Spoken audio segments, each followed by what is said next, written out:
Welcome to L1KM's Assembly on Connectedness. Today we're going to explore what connectedness is, why it is so important, and what we can all do to help create a feeling of connectedness in our school community. You might be sitting there thinking that connectedness is silly. You are only connected because you go to the same school, and you should be only worrying about yourself, your family, your friends, and your country.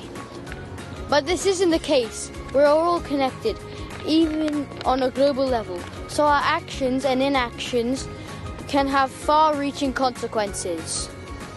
We thought we'd demonstrate just how connected we are as a form group before we even met one another at Whitgift. In fact, just using 9 degrees of separation, every one of us in Form L1KM is connected together in a long line regardless of Whitgift. So let's start with Sasti. Now Sasti plays for the same rugby club as Mickey. And Mickey and Sasti played a rugby match against Dylan and Archie. Henry's friend plays football with Archie at the same club. And Archie plays in the same cricket team as Jack. Now Jack is good friends with a family called the Jameses, who I am also friends with from when I used to teach in Wimbledon. And my friend Max is good friends with Philip. Philip and Navin both have Russian-speaking parents. Philip, Liam and Mickey all live in Wimbledon, close to where I used to teach. Mickey, Liam and Simon were all born in a different country. Arden, Mickey and Ish all studied LAMDA. Danny lives in Fulham, as does Simon. Simon and Oscar both support Fulham Football Club.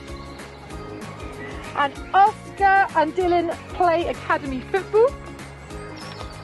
Dylan plays in the same football team as Ryan. Ryan was born in Redhill, which is also where Bradley was born. Cameron played football against the team Ryan played for. Ish, Shiv and Ryan all have Indian heritage. Cameron and Shiv both share African heritage. Shiv and Ronan used to go to the same school and play cricket together. And Ronan, Dylan and Max all live in Sanderstead.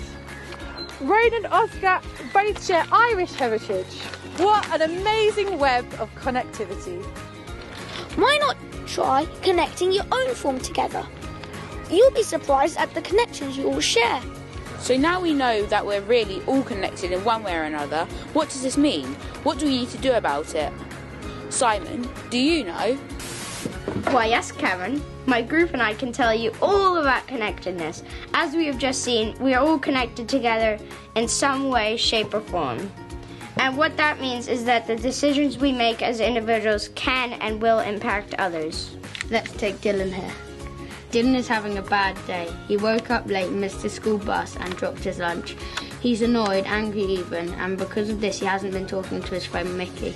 Dylan really doesn't think anything of this. He's just focused on his own bad mood and wants everyone to know about it. What Dylan hasn't appreciated is that letting his bad mood run away with him has caused Mickey real upset. He feels like Dylan doesn't want to be friends anymore and he's feeling anxious in case he's done something wrong. Mickey goes home that night feeling really low and sad.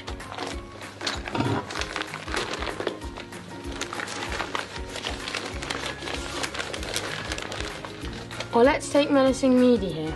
He's always forgetting his books and his pens, so he has to quickly ask people around him to lend him something whilst the teacher isn't looking. What Jack doesn't realise is that every time someone lends him a pen or shares their book with them, they spend 5 minutes not listening to the teacher, or they have to awkwardly read pages from a book they can't really see anymore, or they eventually run out of ink and pens themselves. So you see, we are all connected and every action has its equal opposite reaction that impacts us all. I see. So how can we use our connective superpowers in a better way?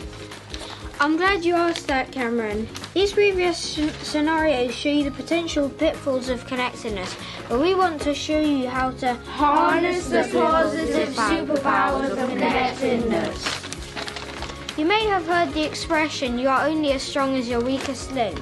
That means we should all be working together to make sure that our every action is going to help the person who needs it most or have a positive impact on everyone else. For example, Warren has just finished all of the books in the challenge. He doesn't spend his time boasting or giving spoilers. He spends his time promoting and talking about the books to all of his friends, encouraging them to get reading and get out of their comfort zone. This not only shares some interesting reads, but also makes Miss Pascale's day. Now let's take a look at Ish. Ish hates football and dreads having to play it. Bradley knows this and realises how much it ruins Ish's week and makes him feel anxious. Instead, Bradley decides to ditch the football one lunchtime and ask Ish to teach him and some of our other friends some yoga skills instead. This really cheers Ish up and makes him feel like he's really cared for. He's even more willing to give football a go. These are just a few examples of how we can harness the powers of connectedness and make a positive difference to those around us. In short, we are all connected, and this is a fantastic thing. So start thinking about how you can use your connectivity superpower to think of others and help make every day a wonderful one. We would also like to set a challenge to the rest of the lowest 4 year group and our teachers. We challenge you to use your connectivity superpower to help change the world. You have between watching this assembly and the following week to submit an example of you harnessing the power of connectedness on our year group teams page. We will select a winning example and you'll win a mystery prize. Good luck and thank you for watching.